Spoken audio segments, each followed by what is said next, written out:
Back now on Newsmax Prime, a U.S. Navy destroyer and naval aircraft heading toward Iran after 5 Iranian Coast Guard vessels intercepted and detained a Marshall's Island flagged cargo ship in the Strait of Hormuz. The incident confirmed by the Pentagon, calling it provocative. This follows another incident that occurred last Friday. Meantime, the Iranians are saying Secretary of State John Kerry told them he wished America had a leader like the Ayatollah.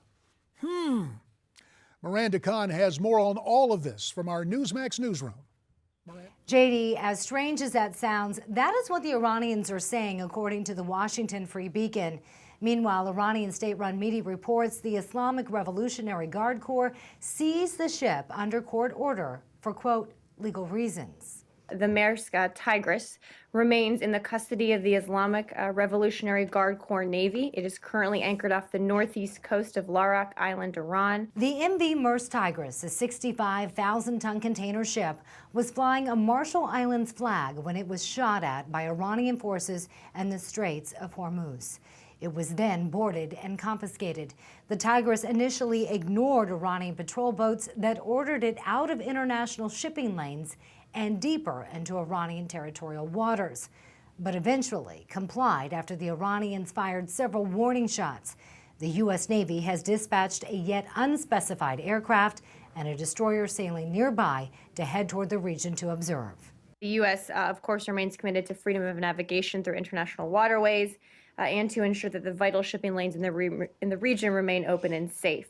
Iranian Foreign Minister Zarif is in New York for nuclear talks right now, and he was asked about the incident. The ship was asked to come to port. It refused, and our naval forces took action to escort it to the port. JD, Iran's semi-official Fars news agency reported the ship was seized over, quote, some unpaid debt. We will, of course, continue to follow the story and bring you the very latest. For now, back to you.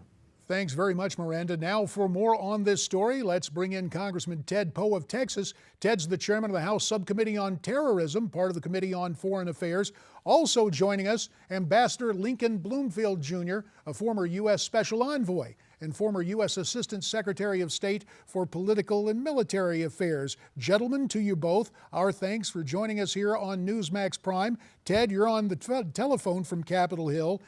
Certainly some provocative actions from Iran. You held a hearing today. What is your takeaway from the hearing, sir?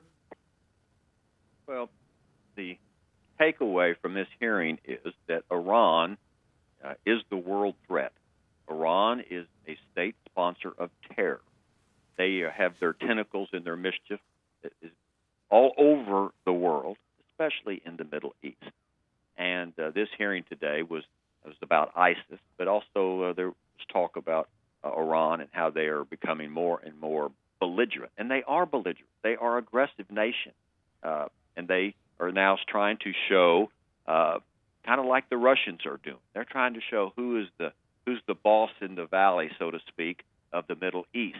And they're testing the West. And here they're testing the West by confiscating this ship.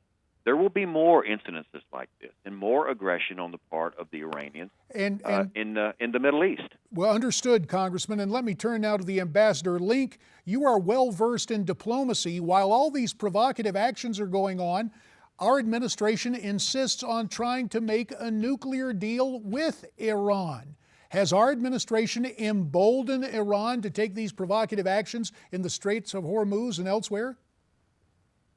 Well, JD, I would have gladly sat down with Iran to try to stop a nuclear program, since the alternative was force, if we were going to enforce our red line. The problem is we ignored everything that Iran was doing from Lebanon to Yemen and every place in between. And I think that took away the potential leverage.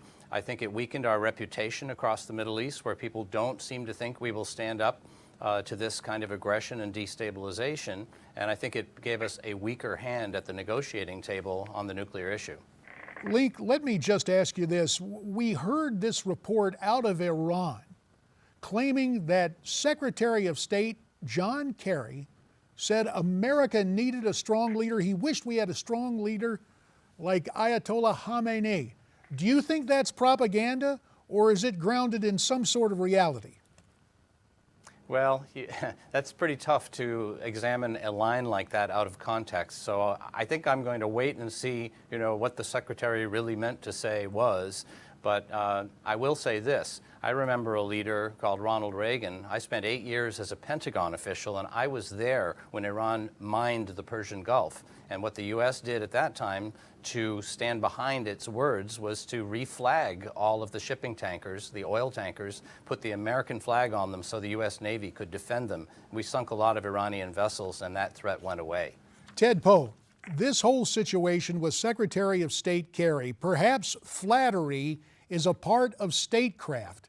But level with us, Ted, when you hear this kind of talk, even from an Iranian source, do you think there is some rooting in reality when it's reported that John Kerry likes the leadership of the Ayatollah Khamenei? Well, I'm not sure that Kerry said that or didn't say. You can't trust anything the Iranians say. They will lie when the truth will suit them better. But it is true that the U.S.